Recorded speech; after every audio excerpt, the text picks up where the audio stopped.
Welcome to Comically Comics, your one-stop listen to all things comics. We're talking books, movies, TV shows, video games, and more.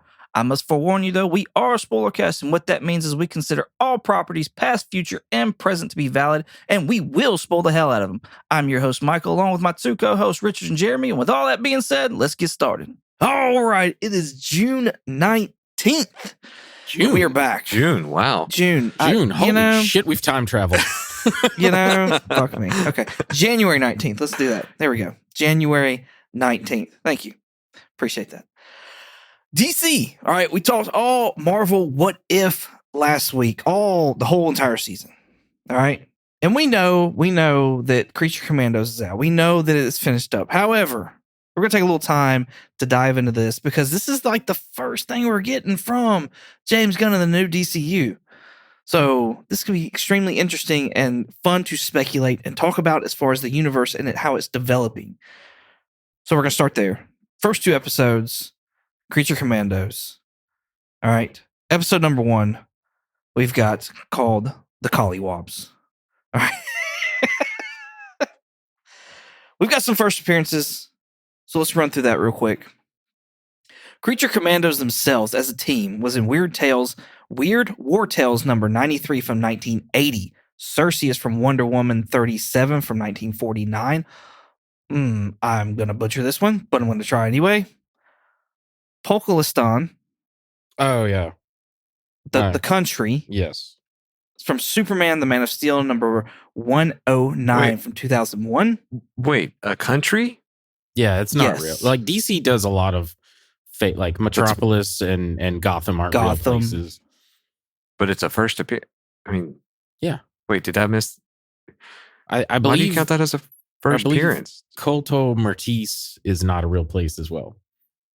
Yeah. Corto Maltese. I don't. But why? Yeah, but why is Corto that counted Maltese. as a first appearance type thing? I just count it because it's the first time you've seen it in comic books. Because maybe somebody wants to know the country. Because it's his bit, Jeremy. He can do whatever the fuck he wants.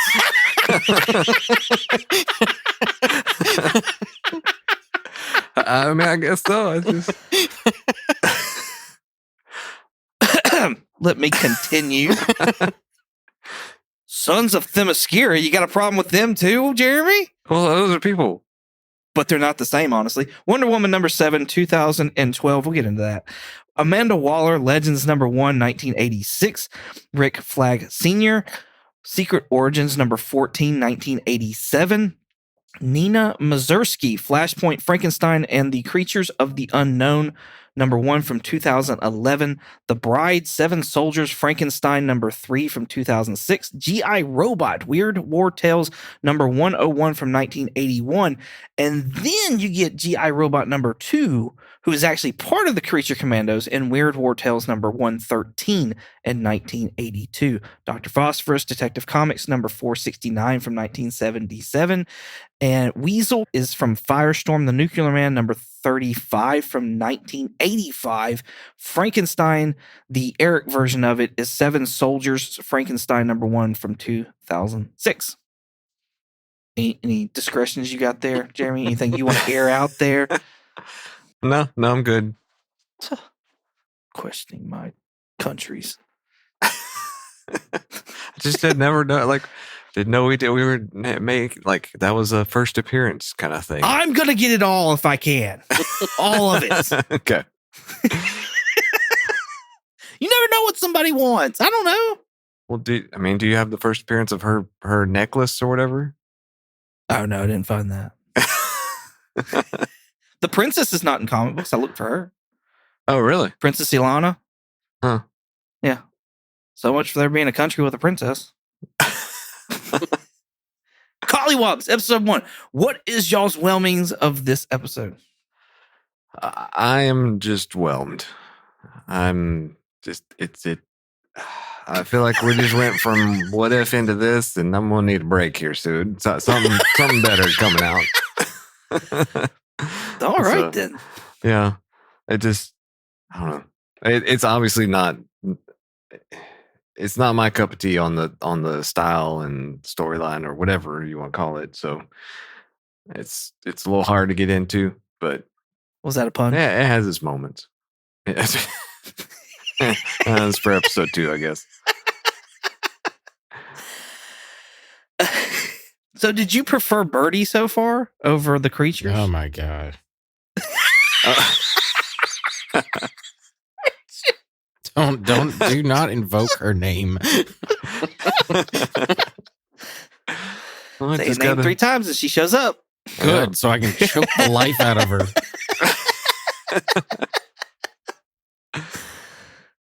But God, it's just I can't really compare the two on that kind of thing. But Really, so far, I'm just They're both creatures. Anyway, I know. But, oh, you're talking about? I'm talking about like the whole series, like not necessarily the 2 characters kind of thing. But Yeah. We'll give it a full run through, and then we'll see. Okay, that's fair. Richard, what is your whelming on this episode? This episode I was whelmed to pleasantly whelmed, more so on the pleasantly whelmed. Nothing really wrong with it. It was just like, it was kind of just Suicide Squad again. Yep. You know what I mean? Like, it was Yeah. like the first James Gunn Suicide Squad, like that first opening intro where we get introduced to the team and then they like go and do a thing for a minute. But other than that, it was fine. The voice acting is great. There's one person that I kind of have beef with, and it's we get more of his voice in the next episode. But yeah, the rest is cool. I enjoy everything. So nice, cool. I am pleasantly whelmed with this first episode. It really did push me to like want to keep watching. The show, go into episode number 2, which was good that we were doing both at one time. And of course, the story as well, I think, is kind of interesting. I mean, it is a Suicide Squad type story. I do find it interesting, since we're here and we're talking about Suicide Squad, I do find it interesting. We're making calls to James Gunn's Suicide Squad movie. Yeah. In this first episode, even though that's where it starts getting to a what is carrying over and what is not. Yeah. So the things that I'm talking about are, you've got Amanda Waller in the episode that's talking about how Weasel is still alive from Project Starfish and Corto Maltese. You've got Rick Flag Sr. talking to Amanda Waller about how she got ratted out by the daughter in Peacemaker. Not saying specifically in like Peacemaker season 1, but you couldn't use humans again is what his comment was, since your daughter ratted you out. And that happened at the very end of Peacemaker. You've got Amanda Waller apologizing to Rick Flag after making the Corto Maltese comment about Weasel, because his son died in that movie, supposedly. And so there's 3 references right there to James Gunn properties. You know what I mean? It's like, how do y'all feel about that? Cool.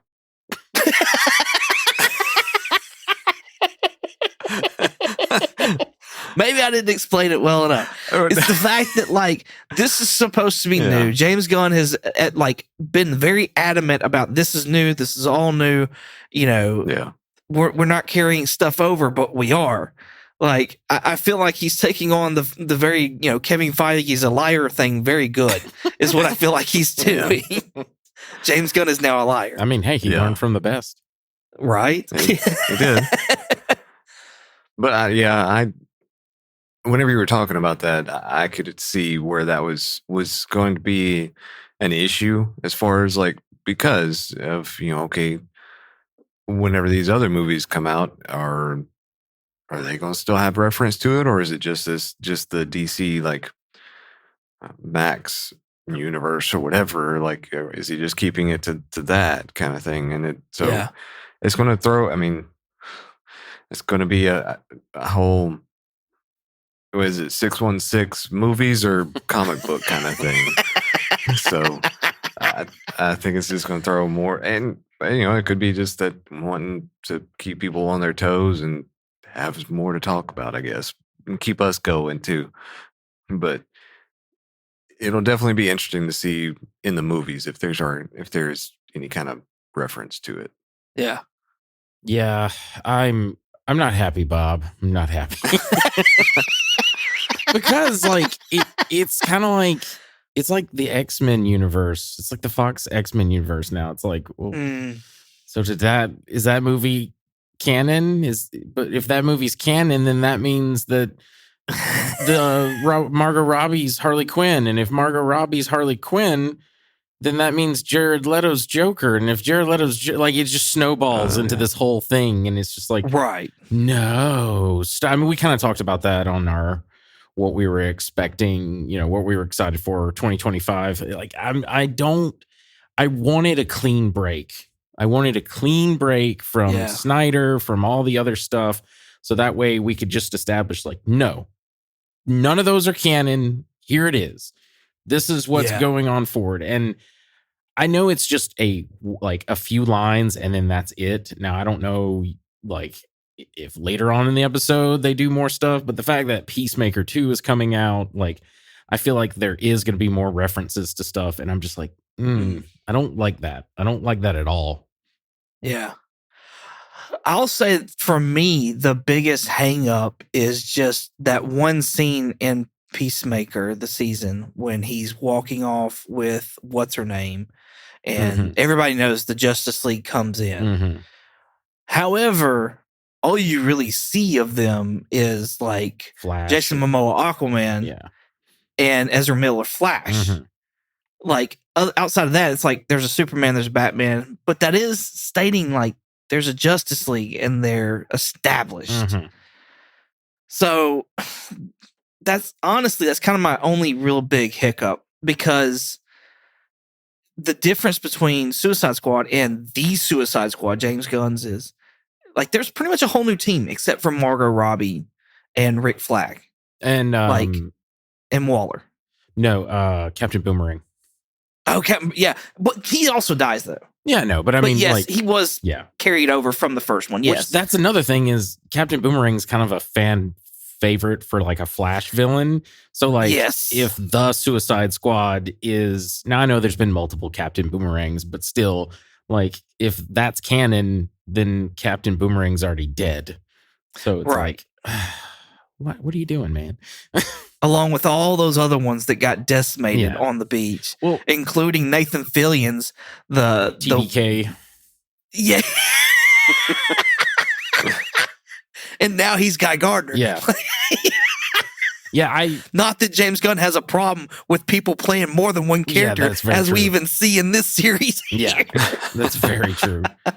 It just, to me, it's kind of, I wouldn't say lazy, but it's just kind of like, what are you doing, man? This is the first thing you're doing, and there's already like a huge continuity error, in my opinion. I want to go back and I want to look at the other things that were part of the Snyderverse.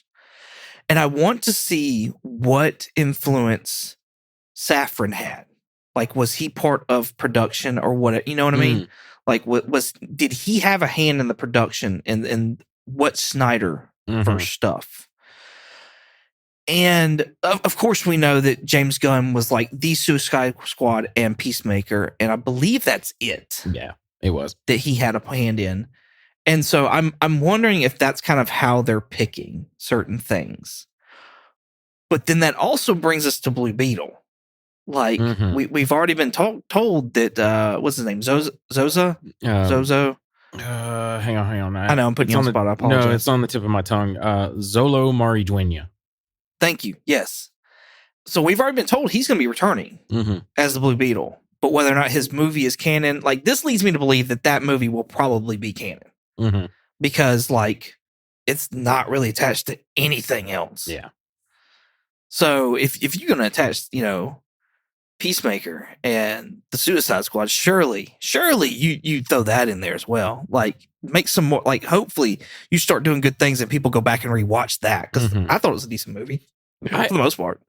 I almost would prefer that season 2 of, I know this sounds dumb, but like, I would almost prefer that season 2 of Peacemaker starts where Peacemaker wakes up from a dream and is like, oh shit, that was such a weird ass dream. I had a dream that there were these aliens and they were taking over, like, and it's just like, it's just a joke. Like, season 1 was just a dream that Peacemaker had. No comment. for the audience that's listening, I've watched all of it. Mm-hmm. However, Jeremy, you haven't watched all of it, have you? No. Okay. And then I know Richard hadn't watched all, so I'm trying to not spoil anything for them. Mm. So that's why I'm saying the no comment thing. I don't want to go either way and spoil anything that would happen. I got you. However, as we dive deeper into this episode, I want to let y'all know, like, pretty much the rundown of this is like we get introduced to the new Task Force X, which is called Creature Commandos, or Task Force Mutants, or whatever it is. And they've got a job to basically protect a princess of this country of Pokolistan from a sorcerer named Cersei, who is from the Amazons, or from Themyscira. And by the way, so since we're talking about that, the Sons of Themyscira, from what I was reading, that's actually like in the comics, that's all the boys that were born from the Amazonians, that they were like, Themyscira is all women. They can't have men there. So they take their boy men or their sons, and they ship them off. I want to say in one continuity, they kill them. I wouldn't be surprised. Yeah. Oh, wow. But yeah. I bet that would be that George Perez run. If that happened, I bet that would be because that was a really like adult run, if I remember right. Because like the whole thing with Themyscira is like they lure men in so that they can like procreate, and then they just kill the men. And then if they have Black a Widow girl, style. the girl stays, and if it's a boy, they kill the boy. And then, but yeah, and I guess in that other version, it's they ship them off, and they're like shunned from Paradise Island. Yep. So it's not this whole roundup, whatever. Yeah. Rebellious men. Yeah. Don't do your bidding. Gun-toting, like crazy, like almost like incel type people. But yeah, I like that though, in the sense of, because Cersei, not only is she a character from Wonder Woman, but she's also the same. She was inspired by Homer's Odyssey. She's that Cersei from that story, which she would use like her feminine wilds to like lure men into the island and then turn them into, I believe they were like pigs or something in the Homer Odyssey one. Oh, yeah. And her power is she eventually can turn like people into animen, kind of like what we saw in James Gunn's third Guardians of the Galaxy. So I'm wondering we may end up seeing that later on in the story with her. But yeah, I thought that was perfect for her to like use those kind of like doofuses, if you will. But yeah, I at first I was like, whoa, we're just getting thrown right into it. Like, here's the not Suicide Squad. Here's the Creature Commando. Here's Cersei. Like, Themyscira is a thing. Like, we're just thrown into this world immediately. Yeah. Which I kind of liked. It's like, we don't have to worry about origins and all this shit. It's just like, nope, they're here. They exist. Enjoy. Right. I do like that. I do like the speed and the pace of it so far. Like that is enjoyable, refreshing. Kind of getting, as we send to the next episode, kind of getting a little bit of origins on the way as well as we tell the story. I'm enjoying that. There was a mention of Argus as well. Did y'all catch that? No, I didn't. I should have though, but I did not. Yeah, there was a mention, Rick Flag saying, I think it was Waller saying, Argus told us we can't use incarcerated men. That's but right. These aren't men. Which I have beef with one thing on that. Dr. Phosphorus is absolutely a human. Like, he's a Batman villain that had like an accident and like turned his skin irradiated. Like, he's just a meta human. He's not like a monster like the rest of them. Like, he's a meta human. Human's in the name. He's a human. Yeah. No, yes, I agree with you. He's like, again, I don't want to say too much. Okay. But yes, I do. I agree with you. Like, he's got a human skeleton. Like, you knew he was a man before. Like, he's the same. And he's not like really dead. As far as like, the bride, like the bride is obviously pieced together. You see that, like, come on. And then, Weasel, you can't, he just, you can't sit there and say that he's a man. No. Like, yeah, he walks on all twos, or all twos. He walks on twos, but still, like, there's no speech, there's no nothing else. G.I. Robot, obviously, a robot. Like, you go down the list. Mhm. But then at the same time, Nina Mazersky, Nina Mazersky, Mhm. Mazersky. I apologize. Mazersky, yeah. Mazersky. That's the same case. Okay. Like, Nina was a human being and had a Experiment done on her. right. Okay. Right. Had a condition, had an experiment done that turned her into what she is. Mm. And so, like, she's just human that just went through something. Gotcha. So Yeah, I figured most of it is just Waller being Waller and being like, well, technically he's not a human anymore. Like, right. and that's the way she can, because Waller, she's a son of a bitch. She's a bad bitch, and I don't mean that as a good thing. That's funny. I liked the humor that they've added for the most part. For the most part, I like the humor that this TV show has. I know that DC's been talked about being the dark universe and all this jazz, especially with the Zack Snyder stuff. And this has some dark stuff in it, but at the same time has some, I feel like, okay, decent humor in there. I like the jokes about they get to the castle, they get presented to the princess, and they play a joke on the commandos, and they're like, "Oh, we're joking," like the Jamie Kennedy experience, and we say, "What's up?" And it's like Phosphorus is like dead on. He's like, "Oh, y'all's comedy's a little dated, so look at y'all." He's like, "Wow, y'all's comedy is so current," and then he's like, "Yeah, I'm smiling sarcastically." I love Alan Tudyk plays him, and I just fucking love it so far. I really like his character. I was gonna say, who's y'all's favorite Commando so far? Probably, yeah.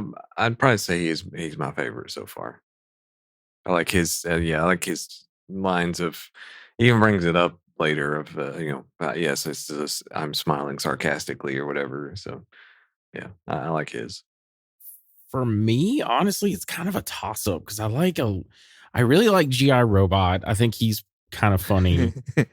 And I like Dr. Phosphorus. I also low key love Weasel. Like Weasel, just the fact that they made him like this like goofy, like almost dog like creature is just so funny to me. Like he's like licking his crotch and like vomiting things up and stuff. I don't know. It's just really funny to me. I'm loving the bride. Yeah. Who is pretty much the main character of this series. Okay. So I love her, and I'm with you on I love Phosphorus and I love G.I. Robot. Those are like my favorites, my tops. So yeah, I'm right there with y'all. So I don't know what it is. I love the bride's attitude. It's just it's funny. It's just it's no bullshit. I'm there for it. I'm there for it all day. I like her as well. Indira Varma, I believe is her name. She was one of the, I cannot remember the name of her character. She was the sister of Pedro Pascal's character from Game of Thrones. If you remember him, was she the sister or was she the wife? I thought it was both because I thought they were like incestuous. I was about to say, I think that's the same thing. Oh, maybe it was because that is Game of Thrones. Yeah. Yeah, they were boinking. So like, but that doesn't say much for Game of Thrones. Yeah, I think it was a wife sister, if you will. Well, it made that kind of maybe the same of this country we're going to.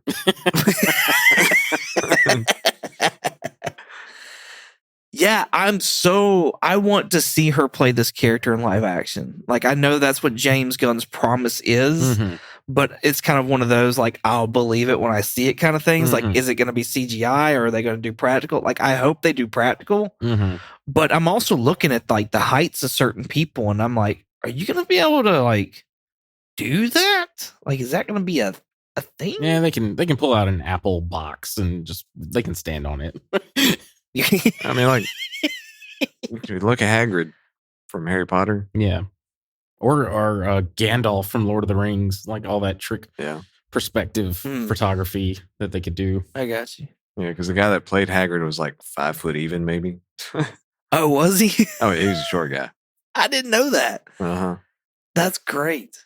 Like, I know they can do the Hulk, and like I'm gonna assume that Frankenstein's gonna be done the same way. That like he's gonna be done kind of like the Hulk, where it's like, you get one of those suits and you walk around and talk and all that jazz. And he'll be CGI. But the bride, I kind of want her to be more practical. Yeah. Like she looks like she could be more practical, so why not?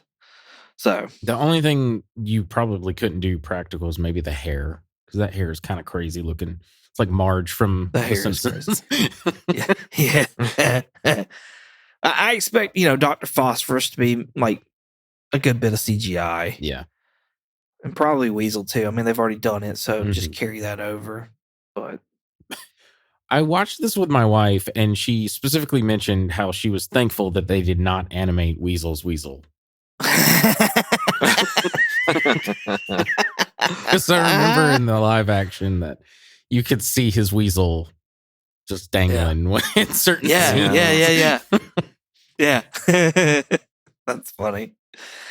Which kind of throws me off, because like James Gunn has no problem showing whatever kind of body parts. Weasel pisses in a car in this episode, and they make pee jokes, and that's to me where it's the downfall. I'm like, okay, let's go ahead and get the piss joke out of the way. Let's not do this again. Let's not revisit this. Like, once it's done, it's done. Like, yeah.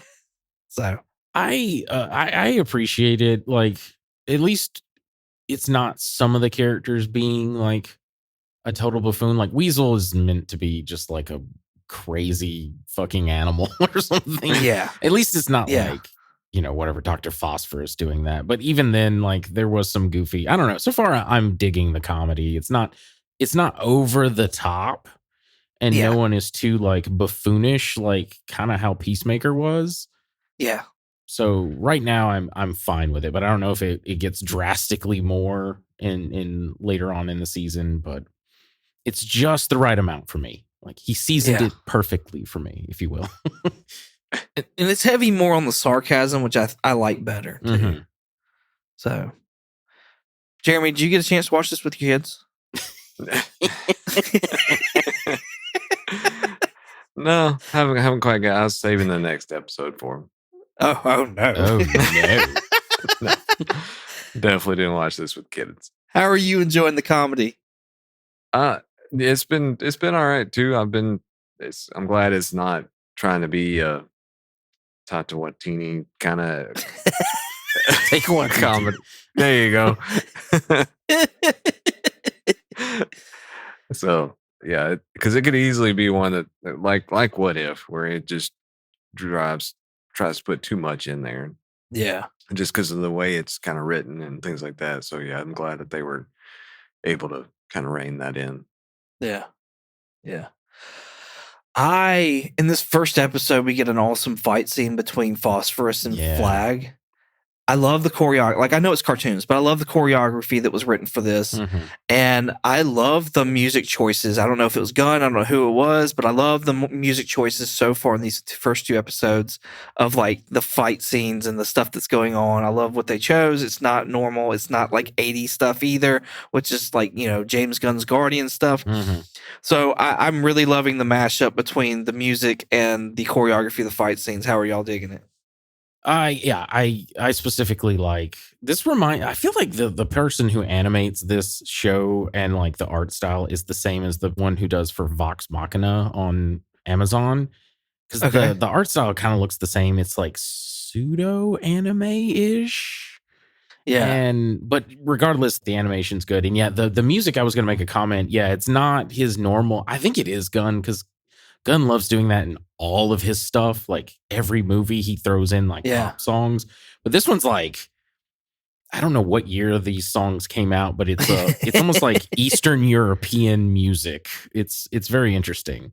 Yeah. Like the choreography, like the drawings of it and that kind of stuff. Like, I really enjoyed, and the music for the most part. The one in the next episode, Bride's fight scene, that one, I don't know. That one, I was like, this is really loud and really annoying music. So I just feel like it's suited very suited for where they're at, their Mhm. location, Yeah. and it's different than what you normally hear from a James Gunn. Mhm. And I feel like that's kind of what gives James Gunn an edge on his stuff, is that the music they allow him to purchase to use. Mhm. So I Mm. hope they continue to give him the budget for that, because I feel like it adds to the scenes for me anyways. But apparently not for you, Jeremy. You don't give a fuck. Not this one. Cool. Y'all got anything else for episode 1? Yeah, I do. Just a couple things. Like, one of the things that was just odd was the old lady in the shack looking after like Frankenstein's manor had a wallpaper of Zac Efron. Like, and it was like real Zac Efron, not like cartoon Zac Efron. And I was just like, well, this is weird.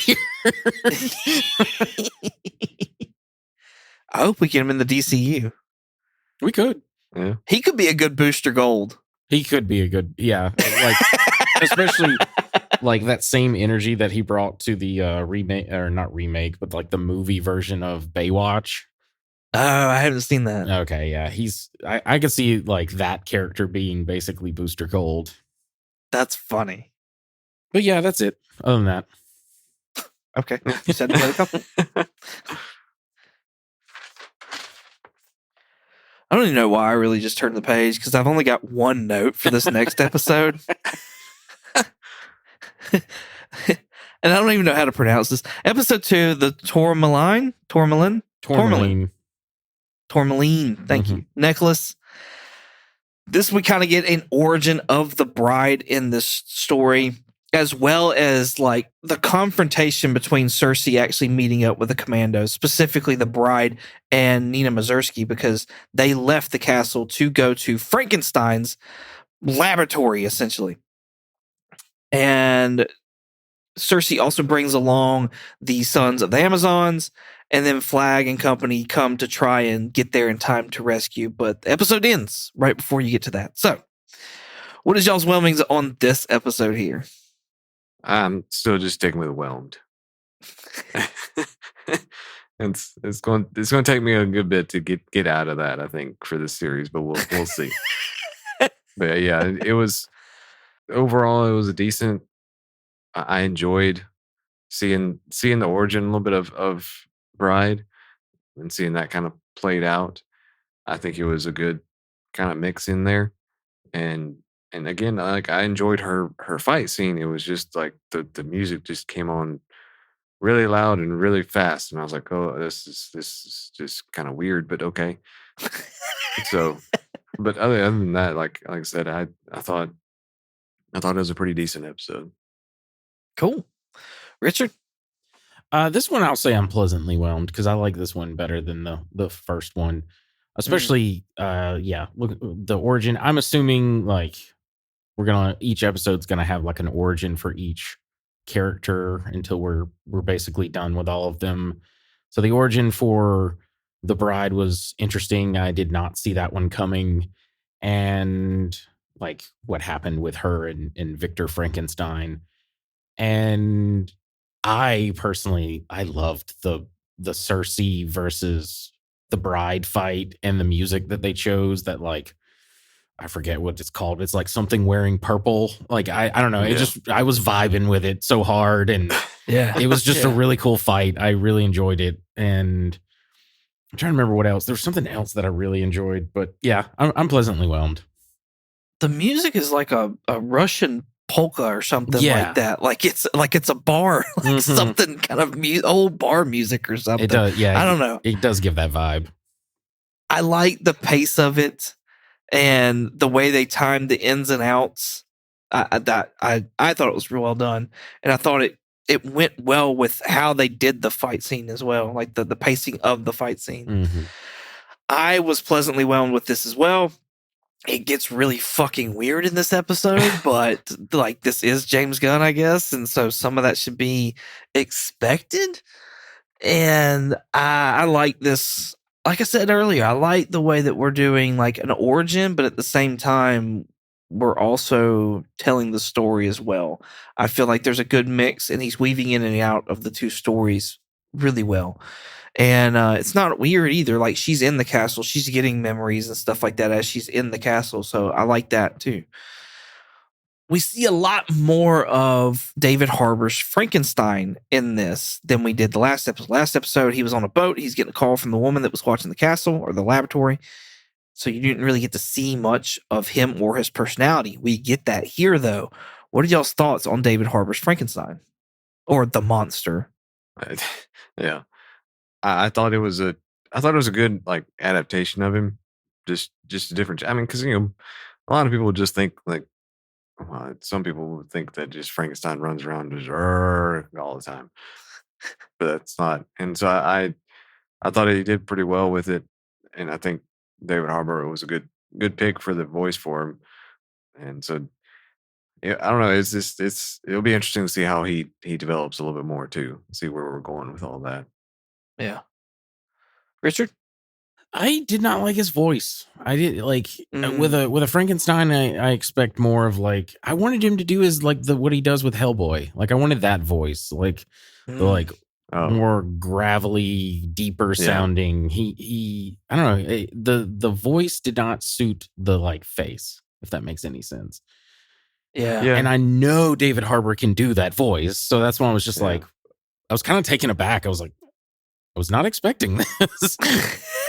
Yeah, because I guess like now that you say it, it almost makes him seem young. Yeah, like a kid kind of Frankenstein. Now that could be intentional, but like not necessarily kid, but like just young, I guess.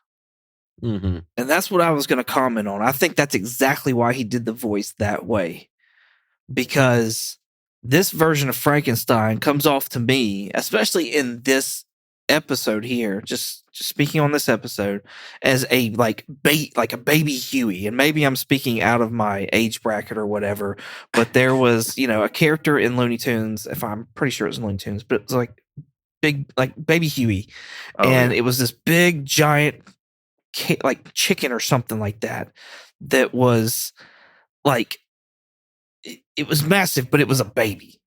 And so like it didn't know its own strength and all this other kind of jazz. This Frankenstein, being born and being somewhat raised by Dr. Frankenstein, like it's still a child. Mm-hmm. Like it's focused on what it wants. It's going to pitch a fit for what it wants, and it wants what it wants now. So like it wasn't told to like have, manners and whatnot like that. Oh, it's a duck. That's what it is. Yeah. Nice. Okay. Never mind. I thought Baby Huey was the one with the cigar that's in like Roger Rabbit. Baby Huey with a cigar. Anyway, it doesn't matter. Kamiki pasta. But yeah, I think he was the one who was like, I love it, I pet it, and I call it George. And like all that stuff. I thought that was the monster.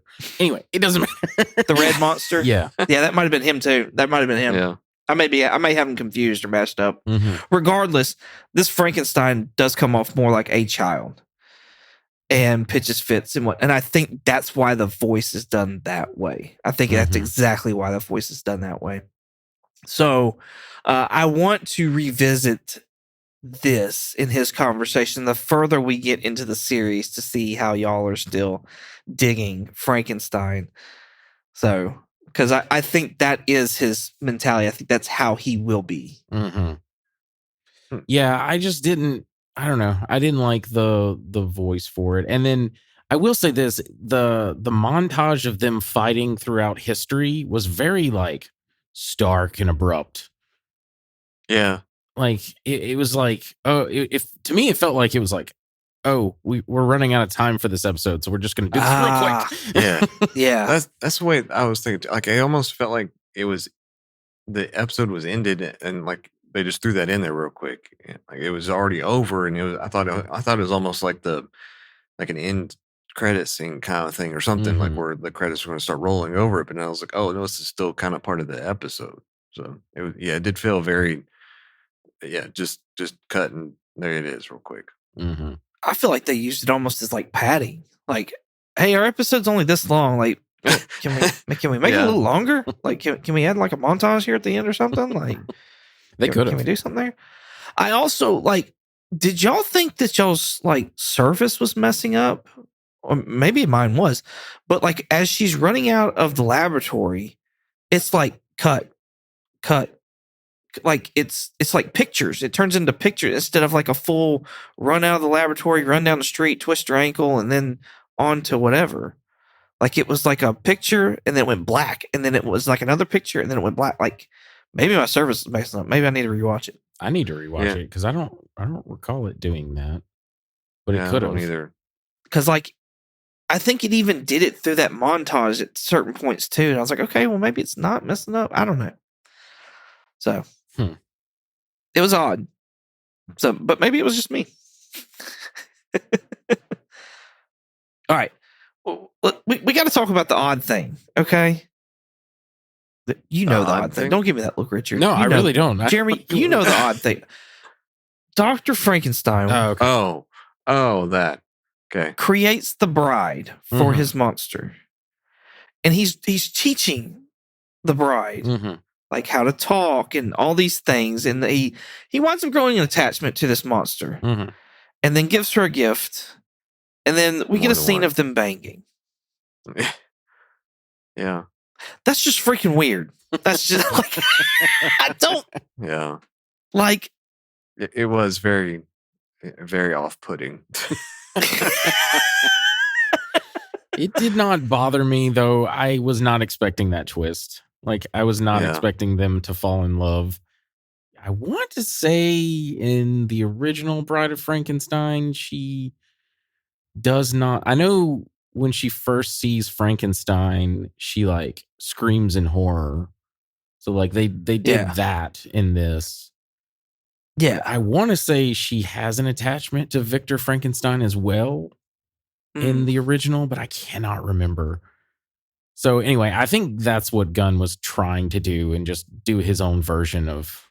I mean, Gunn is known for having very awkward sex scenes. If you've ever seen Super, there's a really awkward sex scene in there. Yeah, I was like, this is like a corpse. Like, it's necrophilia. Like, geez, Gunn. Geez, like, I know you're all about pushing limits, but yo, some limits should not be pushed. But that's not the only sex scene that we get in this episode either. Freaking Flag winds up banging the princess as well. I like Phosphorus's commentary outside the door of like, let's give him 30 minutes. I mean, how could he go any longer? Have you seen her? Well, he's an old guy though. Weasel's right. Maybe give him a minute. He's got some experience. Yeah, exactly. He's like, yeah, we'll give him 30 seconds. And then Weasel says something. He's like, yeah, you know what? How about a minute? I wrote down the princess got the vipers. Like, Jesus Christ. Oh, big time. I have a theory about her though. She's sus to me. Okay. Oh yeah. I have not had anything spoiled, but like I know we've seen her in one place and Cersei in the other, but I'm like, is she Cersei? What's going on with her? Something sus about her, especially because like her guards are like they're almost wearing like Lex Luthor power suits. I'm like, something is very suspicious about her, and I'm just like, I don't trust you yet. Yeah, she's talking about they had a conversation, especially in the first episode, about, you know, her country being behind, not part of the 20th century. However, like you were saying, these guards are wearing some pretty advanced like suits. Yeah. So it is kind of odd and off-putting. And then as well as they had dinner in the first episode, and you know, the princess is talking about how she won't be the queen until her mother passes, and making all these comments about that, and it's triggering something with the bride, and they purposely give you like her looking at the princess and being and inquiring about that. Yeah, she like glares at him real quick, like something's up. Yeah, and I was like, yeah, I'm feeling it too, bride. Something weird is going on here. That's funny. But yeah, I was not expecting these sex scenes in this show. Right? No, especially 2 in the same episode. I was like, what? Really? Yeah. Really? I was especially not expecting to see like nipple, like animated Right? nipple. I was just like, all right. I mean, it's on Max. Cool, I guess. Yeah. I mean, like I said, I guess it's kind of following along with that Game of Thrones vibe. Mm-hmm. That's funny. Yeah, very adult cartoon. So be aware of that. Profanity, alone didn't let you know. Yeah. I feel like I like Phosphorus versus Flag better than I did The Bride, but there's a point where the bride's fighting Cersei. She turns her hands into like the wavy things in a car lot. And she just starts whapping them. The wacky inflatable arm flailing tube men. Yes, I. Well, then she tries to punch her too with it. Yes. Yeah. And the noise they make where it's just like, fuck. Just like I love that. I thought that was cool as hell.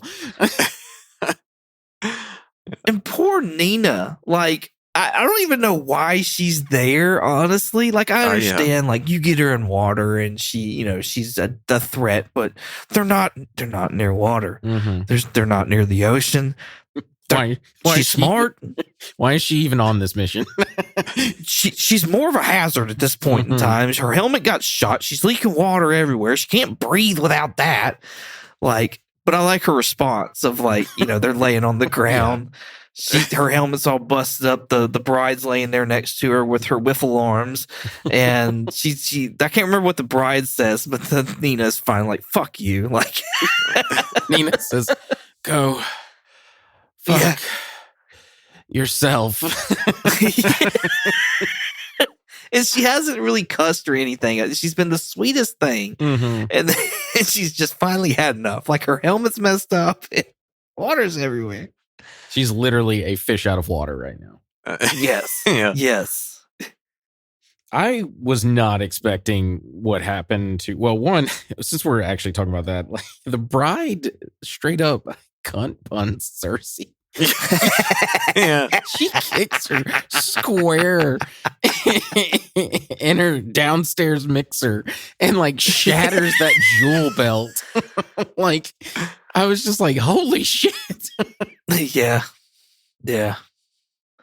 The bride ain't one to mess with. I'm just letting you know. Yeah. No, Like, I don't know not. where she got all the strength from, but like, damn. When she was jumping out of the building, I'm like, are all those stitches going to hold up? Like, is this like this doesn't seem right? Some of that glass should have caught one. Yeah. I'm just saying when she's falling, like, Yeah.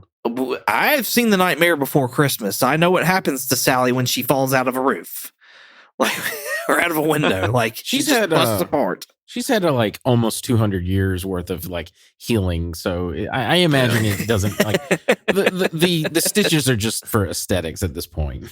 Oh, that's like prison tats. Yeah. But yeah, I was not expecting though. Like, I think I was kind of expecting Victor Frankenstein to get killed, but I was not expecting him to get killed in the manner of which he did. Like, Good gosh. Yeah. Eric Frankenstein like twisted him. It seemed like, I don't know what exactly. It looked like he was twisted up. Uh-huh. He was all like contorted weird and everything. It looked like he had a chunk bit out of him. Yeah, I couldn't. I didn't know if that was a chunk or he just like kept twisting him until like, he just turned into like a like you're wringing out a towel. Yeah, maybe that's it then. Because yeah, I was like, oh fuck. Yeah. Which I have to mention this Gunn. Gunn has his people that he always likes to use in his movies. The person who voiced Victor Frankenstein is Peter Serafinowicz. He is the guy, y'all have seen him. He's the guy in Guardians who says this line. What a bunch of a-holes. He's that guy. So anyway, I was like, that's cool. That is pretty cool. Well, that's all I really have for this episode. It was like, it was an origin story and it was just fighting. So yeah, I enjoyed it. I liked it. It got me hyped and ready. It continues to get me ready for the next episode. So hopefully it's doing the same for y'all as well. Yeah. That is all the notes I have as well. And yeah, I really wanted to watch the next episode, especially because it looks like it's going to be about GI Robot, and which I didn't even talk about him that much, but I thought he was funny in this episode when he's like, is it this episode where he's like talking about how Weasel, no, that's the first episode when they're on the plane, how Weasel's like being uncomfortable and he's like, is this a Nazi or something like that? And Flag's like, no, this one's not a Nazi. Well, and he's standing outside the princess's bedroom in the first episode with Weasel, and he's like counting off how many Nazis he's killed and what battles and stuff like that. Mm-hmm. And then he has this conversation with Nina in the first episode. He's like, Nina, will you kill Nazis with me? And she's like, yes, GI. If I was to ever kill Nazis, I would be killing Nazis with you. He's like, oh boy, I've wanted for so long someone to kill Nazis with me. Sean Gunn does the voice for him, and I gotta be honest with you, I was like, that's a really good, like, it does not sound like Sean Gunn to me at all. No, it does not. No. There's another one when in the second episode, Phosphorus was doing something, and GI comes in and he's like, Frag, is Phosphorus a Nazi? Should I send him back to hell? And it's funny. Yeah, no. GI is pretty funny. So, and you're right. Like the next episode coming up is entitled "Cheers to the Tin Man." So, yes, it is going to be about GI Robot. The one after that we'll be reviewing is Chasing Squirrels. So if y'all want to keep up with us, watch those next 2 episodes, and then you'll know what we're going to be talking about, just to keep up with what's going on if you haven't already. So do y'all have anything else for this episode number 2? No, that's it for me. That's all I had. Cool. Jeremy, where can I find you at? They can find me on Twitch under handle Night Fury GTO. That's Night with a K. And you can find me here. And I'm happy to report that I finally finished Guardians of the Galaxy.